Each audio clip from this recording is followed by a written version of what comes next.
আসসালামু আলাইকুম রাহমাতুল্লাহ। প্রিয় বন্ধুগণ, এর আগের একটা ভিডিওতে প্রশ্ন করেছিলাম যে আল্লাহ তাআলার কোরআন সর্বপ্রথম কে মুখস্থ করেছিলেন। আপনারা অনেকে সঠিক উত্তর দিয়েছেন, আবার অনেকে জানেনই না। এটা সঠিক উত্তর হলো আল্লাহ রসুল সাল্লাল্লাহু আলাইহি ওয়াসাল্লাম সর্বপ্রথম কোরআনুল কারীম মুখস্থ করেছিলেন। তারপরে তাম বিশ্বের যত হাফেজ আছে তারা মুখস্থ করেছেন, এবং আল্লাহ রসুলের পর কিন্তু সাহাবা একরামও মুখস্থ করেছেন। এই জিনিসটা আমরা খেয়াল রাখবো।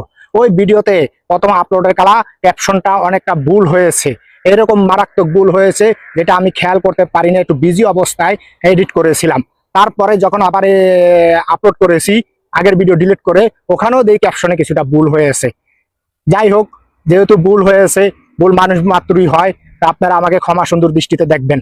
তবে সঠিক উত্তরটা হলো আল্লাহ তাআলার কোরআন সর্বপ্রথম মুখস্থ করেছেন আল্লাহ রসুল সাল্লাল্লাহু আলাইহি ওয়াসাল্লাম, তারপরে সাহাবা একরাম, তারপরে এই আস্তে আস্তে তামাম বিশ্বের সকল হাফেজরা।